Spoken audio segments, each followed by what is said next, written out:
Olá, está no ar para todo o Brasil, MP Cidadão, o Ministério Público mais perto de você. E no programa de hoje, nós vamos falar sobre a atuação do MP do Rio de Janeiro na garantia de direitos de crianças e adolescentes refugiados.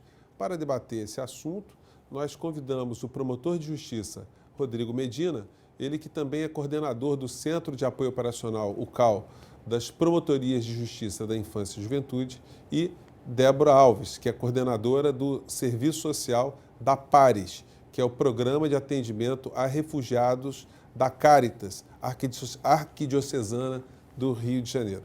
Bom, sejam bem-vindos. Eu queria começar esse programa com a Débora, para que você fizesse traçasse um pouco o panorama da situação de refugiados no Brasil, especificamente, né, porque nós sabemos que é uma questão mundial, né, e no Rio de Janeiro. O Brasil, na verdade, ele tem uma legislação que é considerada muito ampla e generosa, né? Assim, que inclui, dentre outras questões, a grave e generalizada violação de direitos humanos como um motivo para que essas pessoas peçam refúgio e sejam acolhidas no Brasil, né? Então, isso faz com que muitas pessoas procurem o país para se proteger dos seus países de origem, que não podem garantir essa proteção. E no Rio de Janeiro a gente tem hoje cerca de 7 mil pessoas nessa condição, entre refugiados e solicitantes de refúgio, de mais de 60 diferentes nacionalidades, mulheres, crianças, homens, idosos. Então é um perfil muito grande, assim, muito diferenciado de pessoas, com níveis de formação, de escolaridade diferentes, né, com experiências de trabalho também muito diferentes, o que faz com que essas pessoas possam, de uma forma muito ampla, se integrar e recomeçar efetivamente a vida no Brasil. É claro que as dificuldades são muito grandes, né, mas existe um suporte em termos de legislação que pode apoiar nisso também. Doutor Rodrigo, o que o Ministério Público tem a ver com essa questão? Bom, na verdade, a atuação do Ministério Público na questão de crianças e adolescentes refugiados é uma questão relativamente nova. Quando eu reassumi a coordenação do Centro de Apoio, eu procurei primeiro, com a ajuda da Cáritas e de outros órgãos parceiros que atuam há mais tempo nesse tema, fazer um mapeamento da situação do Rio de Janeiro, onde estavam as pessoas refugiadas que têm crianças e adolescentes. Então, a maior parte dessas pessoas são de origem congolesa e a gente identificou comunidades em São Gonçalo e no município de Duque de Caxias, além das comunidades que já existiam aqui na capital, no município do Rio. E a partir daí, a promotoria com atribuição para o tema, que seria a segunda promotoria de tutela coletiva da infância da capital, instaurou um inquérito para pensar nos fluxos de atendimento a essas crianças e adolescentes, na rede de assistência, saúde e também da entrada delas em território brasileiro. O nosso telespectador, e quem gosta dessa questão também, que é do mundo jurídico, pode estar se perguntando, mas essas crianças e adolescentes, elas estão sujeitas à nossa jurisdição? O Estado brasileiro, de alguma maneira, se obriga ou é uma questão voluntária? Não, na verdade é uma obrigação, né? Se a gente for interpretar o Estatuto da Criança e do Adolescente, todas as crianças e adolescentes gozam dos mesmos direitos e garantias, inclusive os estrangeiros e os solicitantes de refúgio. Então, a grande preocupação é oferecer essa proteção durante esse período de solicitação de refúgio e sensibilizar os profissionais que atuam no tema. Isso é um tema muito desconhecido, o Estatuto do Refugiado, o mecanismo da lei, o protocolo que eles recebem pela Polícia Federal. Os profissionais da área de assistência, saúde e educação não dominam esses temas. Então, quando eles não dominam os temas, não sabem como lidar com a situação e daí ocorrem novas violações de direito. Quer dizer, o adolescente ele já vem, a criança, de um país em guerra, em que os pais estão sofrendo algum tipo de perseguição por questão de opinião, de raça, de nacionalidade, chegam em território e ficam desprotegidos. Então, acho que o objetivo principal desse trabalho é essa sensibilização dos profissionais envolvidos nesse atendimento. Até porque, doutor Rodrigo, a Constituição brasileira não faz nenhuma diferença entre brasileiros e estrangeiros, né? Com certeza. No exercício de direitos aqui no nosso país. Mas, Débora, quais são as dificuldades principais que o refugiado encontra no acesso a direitos que deveriam lhe ser garantidos aqui pelo Estado brasileiro, de uma maneira geral? Bom, um dos principais e primeiros é o que o doutor Rodrigo falou, é o desconhecimento.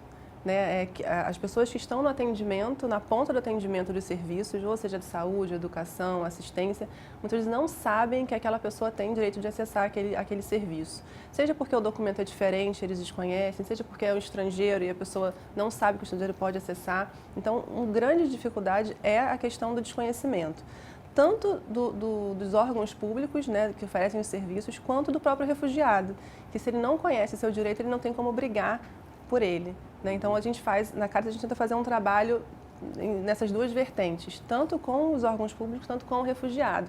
O doutor falou sobre o Estatuto da Criança e do Adolescente, e a gente costuma fazer rodas de conversa com as mães, principalmente, para falar sobre esses direitos, porque é diferente nos países de origem deles, né? Então, como é o tratamento com a criança, quais são os direitos que elas têm. Então, tanto para eles poderem cobrar isso das autoridades, como também para protegê-los de uma denúncia, por exemplo, de maus tratos ou de deixar a criança sozinha em casa, como a gente teve uma situação na roda de conversa. Então, faz parte desse trabalho de conscientização e informação dos refugiados também. O senhor participou de uma roda de conversa dessa, doutor Rodrigo? Qual foi a tua vivência, a tua experiência? Fomos à roda de conversa nos 3 promotores. Eu fui pela coordenação da infância, 2 promotores com atribuição e 2 conselheiros tutelares. O objetivo principal era falar para essas mulheres congolesas que têm filhos a situação da legislação, os direitos de crianças e adolescentes e discutir questões culturais. Eu achei que foi uma experiência assim, muito positiva, muito enriquecedora para o Ministério Público do Rio, porque a gente viu várias diferenças, né? Eles falando da discriminação que sofrem, às vezes, o racismo nas escolas. Falaram também muito da dificuldade que a população nossa também enfrenta de acesso aos serviços de saúde e também da convivência com os vizinhos. E as diferenças culturais principais que eu consegui identificar é que, para eles, a questão da criança ficar com os irmãos ou um adolescente em casa não é um problema, que para a gente pode vir a consistir numa situação de risco que vai exigir uma intervenção do Conselho Tutelar, como houve o caso de uma mãe que saiu para resolver problemas do dia a dia, deixou a criança com o irmão mais velho e logo foi denunciada pelo vizinho. Então, eles têm dificuldade de assimilar essas questões culturais e legais aqui no Brasil. Gente, o assunto é muito interessante, né, e importante para todos nós. A gente vai fazer um pequeno intervalo, a gente volta já já com o nosso MP Cidadão.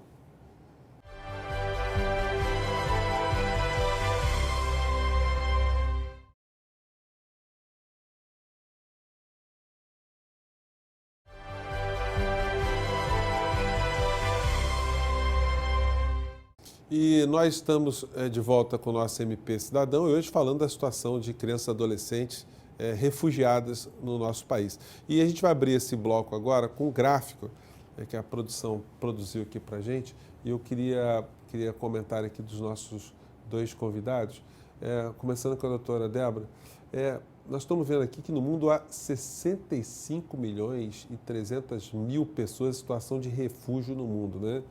E o Brasil está tendo um aumento de 23,6% só no número no ano de 2016, 23,6%. A que se deve esse aumento, Débora? Alguns fatores, né? Um deles são os conflitos que estão acontecendo no mundo, né? O aumento e o acirramento desses conflitos. E o segundo é o fechamento de algumas fronteiras, né? Então, na impossibilidade de ir para alguns lugares, o Brasil tem sido uma rota, um destino mais procurado por algumas pessoas. Como é que é a entrada desse estrangeiro no Brasil na condição de refugiado? Quando ele aparece no aeroporto, aparece no porto ou na fronteira, legalmente o que se faz com ele, o que ele pode postular? Isso é importante, porque a lei garante que o refugiado, o solicitante de refúgio não precisa se identificar, ter nenhum documento que identifique a sua origem ou os seus dados pessoais. Ele pode se autodeclarar esses dados. Então, isso é uma coisa importante, porque em muitas situações ele está na rua, acontece um conflito, uma situação, do jeito que ele está, ele se desloca com ajuda humanitária ou de alguma outra forma e ele chega até o Brasil. Então, ele vai procurar a Polícia Federal, que é o órgão competente para fazer essa primeira identificação, e vai declarar os seus dados e vai receber um protocolo de solicitação de refúgio, que é o documento que vai identificá-lo aqui como que corresponde à nossa identidade. E aí, com esse documento, ele pode fazer outros documentos que vão possibilitá-lo que ele tenha acesso a todas as políticas públicas. Uhum. Doutor Rodrigo, o Ministério Público está sensível a esses dados? Quer dizer, um crescente número de pessoas vindo para o Brasil, especificamente para o Rio de Janeiro? Sim, na área da infância e da juventude a gente já vem identificando um aumento, claro que são casos pontuais, a entrada de adolescentes acompanhados. A maioria das crianças e adolescentes vem com algum adulto com alguma relação de parentesco. Mesmo que não tenham documentos, a gente percebe que existe um vínculo. Eu acho que o trabalho na área da infância, principalmente, é fortalecer e manter esses vínculos. Você imagina um núcleo familiar que já vem fragilizado de um país, numa situação de guerra, de conflito, e ainda tem uma separação aqui. Eu acho que o grande desafio é articular toda essa rede de serviço para manter esse vínculo. Então, se a família, se o núcleo familiar precisa de um acolhimento, que seja garantido o acolhimento de família, que já é um problema para a rede. A gente não tem muitas opções de entidades que fazem acolhimento de família. E já encontramos resistência aqui no Rio, por exemplo, de algumas entidades de receber esses núcleos familiares alegando que não tem documentação. Mas aí passa pelo aquele tema que eu falei no bloco anterior, da sensibilização dos profissionais para a situação do refugiado e dos solicitantes de refúgio. Uma situação especial que tem que ter um olhar diferente para eles. Eu só tocou num aspecto que é o fato de essas pessoas estarem vindo para o Brasil, muitas vezes fugindo de guerras, de conflitos, né? E chega numa cidade como o Rio de Janeiro, que é uma cidade com vários conflitos também, até conflitos armados, né? Como é que é a cabeça dessas pessoas nessa história? Eu acho que nessa roda de conversa deu para perceber que existe uma certa decepção. Acho que o refugiado vem de uma situação e pensa no Brasil como um local ideal, onde todos os seus direitos vão ser observados, mas ele acaba se enfrentando os mesmos problemas que a nossa população enfrenta, na dificuldade de acesso aos serviços. Nessa roda de conversa houve muitas reclamações sobre o acesso ao SUS, a dificuldade de agendamento de consulta, de atendimento. Isso é uma realidade que eles enfrentam. Doutora Débora, a perspectiva desse refugiado é de fincar bases no Brasil ou ele está ali numa situação transitória, o desejo dele é voltar de onde ele veio? Na verdade, muitos deles não queriam sair do país de origem, né? Eles foram obrigados mesmo pela situação de conflito, pelas perseguições. Uma vez que eles estão aqui, a ideia mesmo, da maioria deles, é permanecer. Né? É conseguir um trabalho, é se reorganizar, se ver aí sozinho, constituir família. Mas esse processo ele é muito difícil, muito demorado, né? A gente sabe. E em algumas situações, eles se deslocam até internamente no Brasil, né? Chega por São Paulo, mas as coisas não funcionam lá, então eles vão para outro estado e isso é garantido também pela lei. Né? Se ele pede refúgio no Rio de Janeiro, ele pode transitar por qualquer local do território nacional, que o documento dele é válido da mesma forma. E como é que é feita a triagem desses refugiados? Como assim a triagem? Como é que se sabe quem é refugiado, quem não é? E isso é feito primeiro um atendimento a essas pessoas, né? Como é que isso é realizado? Qualquer estrangeiro que chega no Brasil e declarar que precisa de proteção no governo brasileiro, ele vai receber um protocolo da Polícia Federal. Mas essa avaliação, essa solicitação, ela vai ser avaliada posteriormente pelo governo brasileiro através do CONARE, que é o Comitê Nacional para Refugiados, que é vinculado ao Ministério da Justiça. Então, caso a caso, é julgado por esse comitê e a avaliação é feita com base na perseguição, na situação individual que ele conta ou na realidade do seu país de origem. Então, mesmo que ele solicite que ele fique um tempo documentado, ele tem essa avaliação do governo e ele vai entender se essa solicitação se encaixa ou não na lei do refúgio. Se sim, ele vai ser refugiado, se não, ele vai ser orientado a deixar o Brasil.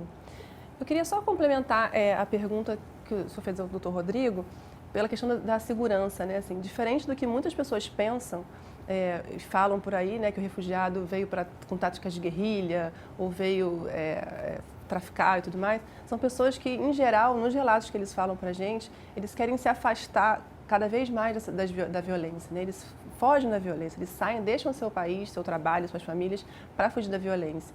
E eles chegam aqui no Brasil com esse intuito, de se afastar dos locais violentos. O que, na verdade, acaba não acontecendo, porque eles têm muito pouco recurso e eles acabam indo para locais onde os aluguéis são mais baratos, as exigências de locação também são menores e muitas vezes eles vão para locais mais violentos da cidade. E já ouvi muitos relatos de pessoas que dizem que aqui no Brasil escutam mais tiro e mais violência do que no país que estava em guerra. E isso é muito triste, né? Porque a gente está se comprometendo com a proteção dessas pessoas, né? E o que o Estado brasileiro faz para ajudar essas pessoas do ponto de vista material? Elas têm uma bolsa, têm algum tipo de assistência? O que o governo, ou simplesmente o governo reconhece como refugiado e vai com Deus. Essa é a grande questão, né? Assim, é o que a gente costuma dizer, assim, a legislação ela é muito importante, ela é fundamental, né? Um pontapé inicial, só que ela não garante efetivamente a integração. Né? Não é você ter um documento e você ter o direito de acessar as políticas que vai garantir que você tenha acesso às políticas, você tenha um trabalho. Né? Não existe nenhum recurso financeiro do governo que seja destinado diretamente a essas pessoas. Né? Existem instituições que trabalham com tema, que têm algum aporte financeiro e que em algumas situações conseguem apoiar financeiramente, mas é um recurso muito pequeno e frente ao número de pessoas que chega, não é possível dar esse apoio para todos. Quer dizer, e o Ministério Público também fica com as mãos um pouco amarradas também, né, doutor Rodrigo? Porque nós estamos vendo aqui com o nosso programa que existe lidar com desconhecimento já é uma grande barreira, né? Sim, mas eu acho que o desafio é o mesmo que nós temos para todas as crianças e adolescentes, fazer com que essa população acesse as políticas públicas. Né? Então a gente orienta, por exemplo, a Caritas fornece uma bolsa durante um tempo em razão desse convênio com a Acnur, mas eles podem também fazer o cadastro no Cade Único, receber o Bolsa Família, enfim, eles têm acesso com esse protocolo, eles tiram a carteira de trabalho, já podem acessar o emprego, enfim, os benefícios também socioassistenciais. Eu acho que é o que pode ser ofertado mesmo que se oferta para a nossa população. Agora, realmente a questão da segurança é uma questão preocupante, né? Nesse mapeamento a gente vê que eles estão residindo, a maioria das famílias de congoleses, em comunidades conflagradas, tanto no município de São Gonçalo quanto Duque de Caxias, e que vivem sob o domínio do tráfico e da milícia. Né? Então, para essas pessoas realmente que já saem de uma zona de guerra, talvez conviver com essa realidade no Brasil causa até um sentimento de decepção mesmo. E deve ser o mesmo caso de outras cidades também, outras grandes cidades do Brasil, né, Débora? Assim, em São Paulo a situação não deve ser muito diferente, na Bahia, sei lá. Sim, porque eles acabam procurando os grandes centros, entendendo que seria mais fácil de conseguir um trabalho, né? E nem sempre isso é uma realidade. Né? Tem as instituições que apoiam o trabalho, então a ideia deles em geral é ficar próximo, né, desses recursos, né? Porque quanto mais afastado você está, por exemplo, Duque de Caxias, São Gonçalo, são municípios que têm os recursos, né, assim, os serviços públicos são mais difíceis de ser acessados, né? Os recursos são menores. Então, para conseguir um trabalho também é mais difícil, porque o deslocamento é mais caro, o empregador busca, né, uma pessoa que more mais perto do trabalho. Então, tudo isso vai dificultando, vai pesando nesse processo de integração. E que atuação a Caritas tem especificamente com relação aos refugiados? A Caritas é um centro de referência de atendimento a refugiados e solicitantes de refúgio. Então, a gente tem um trabalho que a gente parte desde o acolhimento, desde o momento que ele chega no Brasil, identificando as principais necessidades, às vezes uma questão de saúde mais urgente, moradia, às vezes até a própria roupa, vem com roupa do corpo e não tem mais o que vestir. Passando pela questão da proteção legal, né, acompanhamento desse processo de solicitação de refúgio, para que eles compreendam o que é esse processo e façam parte disso, e também até a parte da integração local, que é acompanhá-lo nesse processo, né, de quais são os direitos que ele tem aqui no Brasil, como ele faz para acessar as políticas, curso de português que a gente oferece em parceria com a UERJ, orientação sobre o mercado de trabalho, capacitação profissional, inserção das crianças nas escolas. Então, uma atividade, é um atendimento que abrange todos os âmbitos da vida de uma pessoa e das famílias também, né? Então, Rodrigo, e a criança adolescente que chega até o Brasil e que não tem pais, por exemplo, que, enfim, não tem quem seja responsável por elas, né? O que se pode se fazer? Onde o Estado brasileiro pode atuar em favor delas? Eu acho que essa é a maior preocupação para o Ministério Público, a construção desses fluxos na chegada do adolescente desacompanhado. A gente vê que, por exemplo, quando se chega no aeroporto, ele pode pegar um plantonista da Polícia Federal que esteja sensível para o tema e que vá saber acionar o Conselho Tutelar, a rede de serviço, ou outro que não vai dar muita atenção, considerando o número de pessoas que entram diariamente no Brasil. Então, na verdade, a gente não pode depender muito dessa boa vontade do profissional que está na ponta.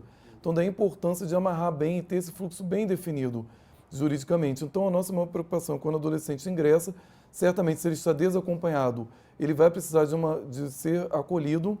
Isso não é tão simples, né, porque já tem essa primeira polêmica na chegada dele à Polícia Federal, dele não receber o protocolo. O adolescente desacompanhado, existe uma discussão nacional se ele pode ou não receber o protocolo e ser solicitante de refúgio de forma autônoma. Então, quando recebe esse documento, a gente tem que acionar o Conselho Tutelar, encaminhá-lo para o acolhimento, se preocupar com a questão das diferenças culturais para que o acolhimento dê certo. Não é simples ele chegar numa entidade de acolhimento com outras 19 crianças e adolescentes brasileiras que enfrentam outros tipos de problemas, que estão afastados de suas famílias, com uma série de dramas e questões pessoais também.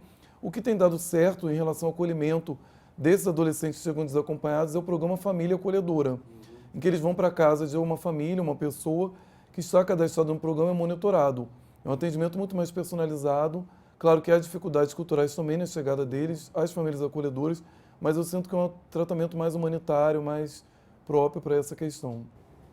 Olha, o programa está muito bacana, mas a gente vai fazer agora um pequeno intervalo. A gente volta já já com o nosso MP Cidadão. Não saia daí.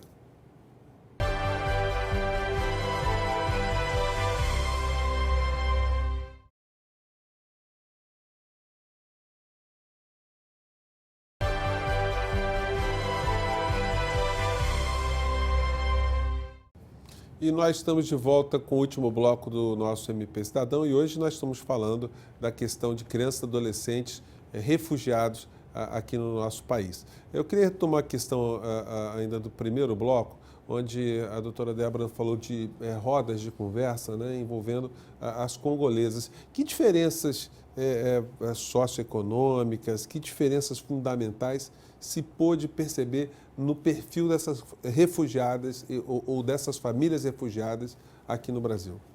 É muito interessante, né? Assim, na verdade, a gente tem mais de 60 nacionalidades diferentes no Rio de Janeiro, mas a grande maioria dos que participam mais das atividades coletivas são as congolesas, né? Que vem da República Democrática do Congo. E a gente percebe que tem algumas semelhanças, né? Assim, elas são também muito próximas, né? Tem a coisa de pegar e de ficar próximo, como nós brasileiros temos, né? Mas eles têm uma coisa também muito interessante que é de estar muito... resguardar muito a sua vida pessoal, por exemplo, né? Então eles ficam muito, mas aqui no Brasil beija na rua, beija na boca na rua, não pode. Então eles se preocupam muito com a questão da educação, por exemplo, né? A gente percebe visita nas escolas, né? Que as famílias refugiadas são sempre muito presentes na escola e participam da vida escolar das crianças. Tem as questões culturais próprias, né? A música, a vestimenta. Muitas vezes elas se sentem um pouco retraídas, né, em demonstrar isso, né? Às vezes você percebe que na primeira semana elas vêm com aquelas roupas bem típicas, na segunda semana já estão vestidas mais simples, porque as pessoas em volta olham e comentam. Então ainda tem muito que se avançar nessa questão, né, de diversidade cultural. E na questão de crianças e adolescentes, principalmente os que não têm pais aqui no nosso país, doutor Rodrigo, eles estão sujeitos às mesmas crianças e adolescentes brasileiras que não têm pais? Ou seja, elas podem ser adotadas, podem ficar em família substituta, família que abrigue? Como é que é a situação jurídica delas? Na verdade, como nos outros casos, tem que ser verificada cada situação individualizada. O objetivo maior é a gente fortalecer os vínculos, geralmente a maioria, como eu tinha falado anteriormente, entra com algum parente, né? São pontuais os casos de adolescentes desacompanhados, mas o que eu sinto na atuação dos casos é um temor muito grande dos adolescentes que são solicitantes de refúgio, estão acolhidos, em prestarem declarações à polícia com medo de retornar ao país de origem. Embora isso seja garantido, eles não retornam. Claro que, eventualmente, dependendo da situação, é uma situação bastante complexa. Em alguns países vai ter que se tentar contato com o consulado, se for possível isso, para tentar ver a situação dessa família, desse adolescente, mas, hipoteticamente, é possível sim que ele seja colocado em família substituta, dependendo do que aconteça, mas sempre a lógica vai ser a mesma lógica da nossa legislação, de unir a família, de fortalecer vínculos. Doutora Débora, e quem quiser ser voluntário nessa causa, porque o Brasil é um país onde as pessoas se sensibilizam muito com os dramas humanos de uma maneira geral. A gente teve um caso aqui no Rio de Janeiro, onde um refugiado ele foi hostilizado, estava vendendo esfirra na rua e a comunidade se mobilizou para prestar solidariedade, né? O que nós podemos fazer para ajudar nessa causa? Existem diversas formas, né? A Caritas tem um Facebook, a gente divulga todas as atividades e o programa de voluntariado. A gente tem mais de 60... É só buscar lá Caritas Pares RJ.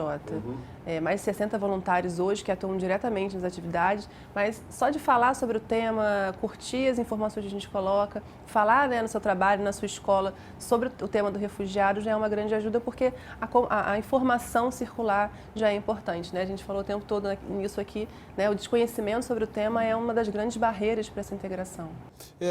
Eu, modestamente, sou um pequeno voluntário na causa também, coincidentemente, estamos fazendo esse programa aqui, mas eu percebo, doutora Débora, que muitos refugiados eles não querem aparecer em matérias, em reportagens, eles não querem ser identificados. Por que isso acontece? Existe um grande temor de que hoje a informação ela é global. Você faz uma reportagem hoje aqui, mas ela já está na internet circulando pelo mundo todo. E algumas pessoas têm medo de que essa informação, de que ele está aqui no Brasil, chegue ao seu perseguidor, né? O agente que estava perseguindo ele no país de origem. Então existe muito esse temor mesmo, né? E a gente respeita, né? A gente tenta fazer o máximo de que essa informação circule para ajudá-lo individualmente e coletivamente, mas também tentando resguardar a sua história, né? Para que isso não se torne um risco para ele aqui. Né? Olha, a gente espera que com o nosso programa de hoje a gente tenha lançado muito mais luzes sobre essa temática, né? Que a gente possa ter estimulado a você a participar da forma que for possível nessa causa, mas infelizmente o MP Cidadão de hoje, sobre a atuação do MP do Rio de Janeiro na garantia de direitos de crianças refugiadas, fica por aqui. Eu gostaria muito de agradecer novamente a presença do promotor de justiça, Rodrigo Medina, que também é coordenador do Centro de Apoio Operacional, o CAO, das Promotorias de Justiça da Infância e Juventude, e a doutora Débora Alves, que é coordenadora do Serviço Social da Pares, que é um programa de atendimento a refugiado da Caritas, Arquidiocesana do Rio de Janeiro. Você também pode acompanhar através das nossas redes sociais,